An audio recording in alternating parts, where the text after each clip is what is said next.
ভাই বোর্ডারে নিয়ে না অনেক পেরেশানের মধ্যে আছি। ডাক্তার রিপোর্টে পেয়েছে কিডনির পাথর দিন দিন বাইরে যেতে আছে। ডাক্তার কইছে ইমার্জেন্সি অপারেশন করাইতে হইব, অপারেশন করাইতে 3 লাখ টাকা লাগবে। আমার 3 লাখ টাকা ধার দেন না ভাই। আমি টাকা পাবো কই? কয়দিন আগে গরু কিনা সব টাকা শেষ হয়ে গেছে। তারপর টিনের গোটা ভাঙ্গা বিল্ডিং উঠালাম, সব টাকা তো এনে শেষ হয়ে গেছে।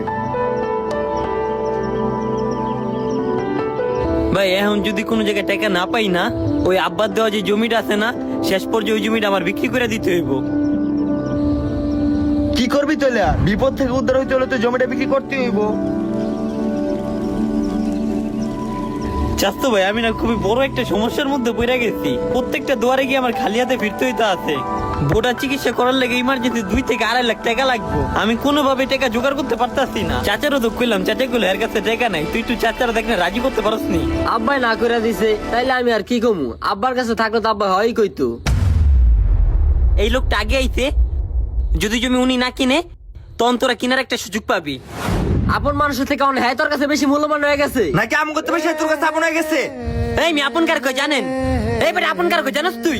দুঃসময় পাশে থাকারে আপন বলে, সুসময় আনন্দ ভাগাভাগি করে নেওয়ারে আপন বলে। আপন মানুষ যখন বিপদে পড়বো তার সর্বোচ্চটা দিয়া নিজের থেকে হেল্প করার চেষ্টা করা, তার দুঃখে দুঃখ পাওয়া, তার সুখে আনন্দিত হওয়া। কিন্তু তোরা কোন আপন জানোস? যখন তোকে ফায়দা থাকে তখন তোরা আপনের পরিচয় দেয়। আপন ভাই লাগোস, চাস্তো ভাই লাগোস। এখন আমার কাছে জমি বেচ, যখন বিপদে পড়ছি তখন তোরা আপনই মনে করস না, মনে করস দূর সম্পর্কে পশ্চিম পাড়ার মন্ডল বাড়ির সন্তান। তখন যে আমি আপন ছিলাম এটা মনে আসছিল না? কইটা আপন মনে করে তুই একটু সাহায্যের হাতটা বাড়ানোর চেষ্টা করস নিকা। এখন জমি বিক্রি করে দেবো, এখন টাকা জোগাড় হয়ে গেছে গা তোকে। হ্যাঁ অনেক আপন পরিচয় দিচ্ছে। একটা অপরিচিত মানুষের সামনে এমনি ব্যবহার করা উচিত নাই। ব্যাগ জমি বেচালা। আরে ভাই আমার আপন ভাই, আমার চাস্তো ভাই।